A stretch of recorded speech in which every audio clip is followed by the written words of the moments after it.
Morality is normally looked at as a question of two choices, good or evil. You can choose to do what is right, or you can be compelled by your lower cravings and pursue the worst. In this video, we'll explore the transformative concept of ethical self-actualization. We'll challenge traditional views of morality, introducing it as a journey of personal growth and freedom, based on Rudolf Steiner's The Philosophy of Freedom. We'll delve into the role of motive and character, the two factors in an act of will, bringing these ideas to life with examples. We'll look at the 8 levels of morality, 4 tied to character and 4 to motive. We'll talk about why it's important to view morality as a developmental process, as your journey towards ethical self-actualization. What is the highest level of moral development where personal freedom harmonizes with ethical responsibility? This video will offer you a fresh lens to view morality and inspire your journey towards ethical self-actualization. Ethical self-actualization presents morality not as a rigid system of rules, but as an evolving process where individuals advance through various levels of morality, each involving a more profound understanding and embodiment of ethical principles. To understand ethical self-actualization, we begin by dissecting an individual act of will into 2 factors, motive and driving force. The motive represents the immediate idea or goal of the action, while the driving force signifies our more permanent established character, the individual makeup of the person based on our past experiences. This driving force typically originates from our conditioned and habitual behavior. Here's an example. Imagine 2 people deciding whether to start a new fitness routine. Person A is driven by their established character and has a strong drive towards consistency and routine. Their character has been developed over years of adhering to regular patterns and maintaining self-discipline. For them, deciding to start a new fitness regimen is primarily driven by this characterological disposition. In this case, the driving force is the dominant factor. Person B, on the other hand, might approach this decision more analytically. They might weigh the factors of the fitness regimen, considering factors like improved health, longevity, and physical appearance. They might also think about the time commitment, the effort required, and the potential impact on their lifestyle.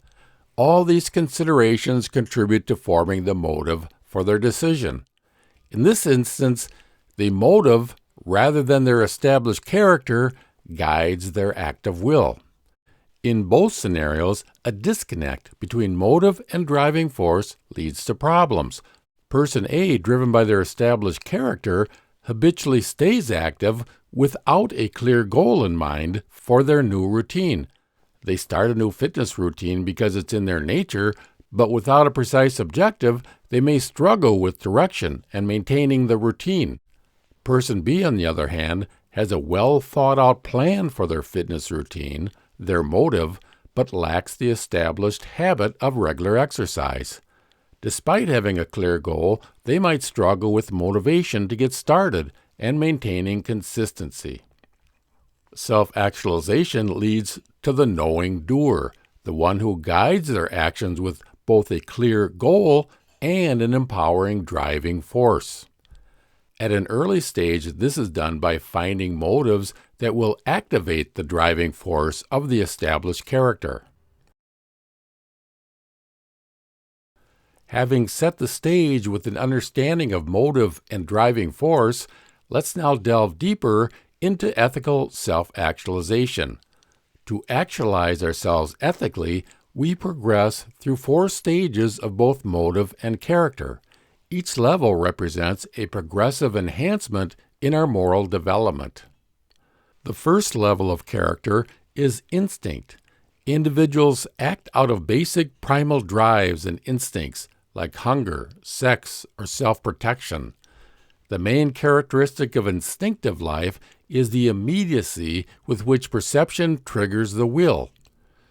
Number 2 is feeling. At the level of feeling, emotional responses drive the individual's actions. Certain feelings attach to what we perceive in the external world. These feelings become the driving force of action. If I see someone who is hungry, my compassion may become the driving force of my action. Such feelings include shame, pride, sense of honor, humility, remorse, compassion, revenge, gratitude, piety, loyalty, love, and duty. The next level is practical experience. This includes thoughts and ideas based on practical knowledge gained over time that become part of our character. They apply lessons learned from past experiences to current situations. The highest level of character development involves action guided by practical reason. This is pure reason. Decisions are made not just on instinct, feelings, or practical experience, but on deliberate, reasoned thought. We determine the idea for action through pure intuition on the basis of a conceptual system. When we act under the influence of pure intuitions, the driving force of our action is pure thinking. John's moral journey reflects these 4 levels. Initially, John's actions were driven by instinct and immediate reactions to perceptions, such as eating when hungry. This is the first level of morality, instinctive. Gradually, John began to respond based on feelings like compassion, gratitude, or remorse. This marked his entry into the second level of morality, where feelings were the driving force of his actions. As John grew, he learned from experiences and started acting based on practical knowledge. He reacted to situations based on past experiences, indicating his advancement to the third level of morality. If John makes the effort, he will reach the highest level, that of pure reason.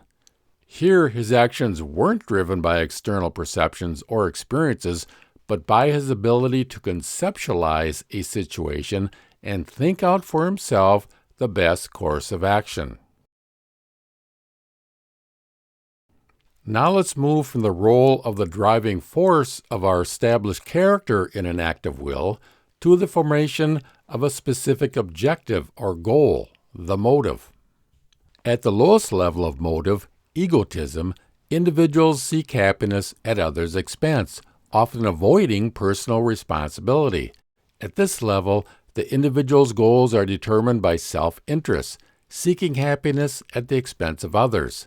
This can include not taking personal responsibility by blaming others, living off the labor of others, the pursuit of social status by virtue signaling, or ignoring the needs of family members to focus on their own happiness.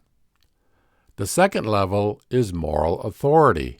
Here, individuals' actions are guided by an external moral code or authority, such as religious teachings or social rules imposed by those who demand our moral submission. Another example is the authority of an inner voice in our head to which we must submit, the voice of conscience. Next is moral insight. At this level, individuals have developed their own understanding of morality, beyond just following external authorities. After reflection, they decide that what the world needs is something like cultural progress. In everything they do, the goal is to make their contribution to cultural progress. There is still a higher level of conduct beyond being fixated on a single moral principle. This is conceptual intuition. In each case, the individual asks whether one or another principle is more important. Actions are guided by moral intuitions that arise from the individual's deepest understanding and wisdom. We have described the highest level of character to be pure thinking or practical reason. The highest level of motive is conceptual intuition. At this highest level of morality, the driving force and the motive coincide. At the level of moral intuition, ethical self-actualization is attained. Actions arise not just from reason, but also from a profound intuitive grasp of what is right. We are not influenced by a predetermined characterological disposition or the external authority of an imposed set of ethical principles. The deed is not stereotypical, nor is it an automatic reaction in response to an outside trigger. Rather, it is a deed determined solely by its ideal content. Recognizing morality as a development process helps us understand our ethical choices as part of an evolving journey. This highest stage of ethical self-actualization is called ethical individualism. Here, an individual's actions originates in an intuitive impulse, constituting a deed that is both freely chosen and ethically responsible, guided by the individual's judgment of the right course of action in a given situation. In the philosophy of freedom, morality is seen as a dynamic, evolving process. We can ask ourselves, what is our current level of moral development, and how can we advance to the next stage? To learn more, go to philosophyofreedom.com.